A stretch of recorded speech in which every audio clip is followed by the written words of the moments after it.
Brought to you by Agilus Diagnostics. Health test की बात आती है तो मैं भरोसा करता हूँ India's largest diagnostics company Agilus diagnostics. खुद को टेस्ट करते रहो। उत्तर प्रदेश सरकार ने हाल ही में कई महत्वपूर्ण फैसले लिए हैं जिनसे प्रदेश के लोगों को फायदा मिलेगा। इन फैसलों में जल, पशुपालन, शिक्षा और वित्त से जुड़े कई बदलाव किए गए हैं। सबसे पहले जल शक्ति विभाग की बात करें तो सरकार ने मध्य गंगा नहर परियोजना के दूसरे चरण के लिए मंजूरी दे दी है। इस परियोजना से संभल, अमरोहा और मुरादाबाद के करीब 1850 गांवों को सीधा फायदा होगा। इसके साथ ही ललितपुर में भौरट बांध परियोजना के दूसरे चरण के लिए भी सरकार ने हरी झंडी दे दी है, जिससे वहां पानी की बेहतर सुविधा मिल सकेगी। वहीं केन बेतवा लिंक परियोजना को मंजूरी मिलने से बुंदेलखंड के सूखे इलाकों में भी राहत मिलेगी।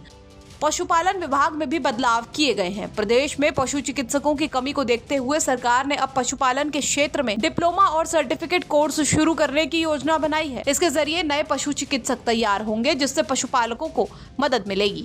आबकारी विभाग में नई शीरा नीति 2024-25 लागू करने का फैसला लिया गया है, जो 1 नवंबर 2024 से 31 अक्टूबर 2025 तक चलेगी। इस नीति के तहत 19% शीरा रिजर्वेशन को मंजूरी दे दी गई है।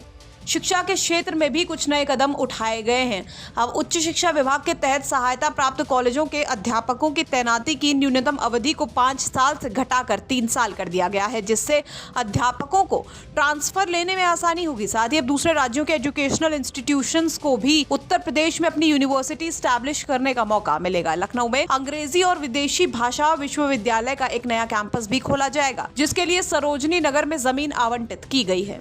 वित्त विभाग ने रिटायरमेंट के नियमों में बदलाव किया है। अब अगर कोई सरकारी कर्मचारी रिटायरमेंट के बाद अपने पीछे कोई वारिस नहीं छोड़ता है तो उसकी ग्रेच्युटी का पैसा उसके उत्तराधिकारी को दिया जा सकता है। इसके लिए उत्तराधिकारी को सक्षम न्यायालय से प्रमाण पत्र लाना होगा।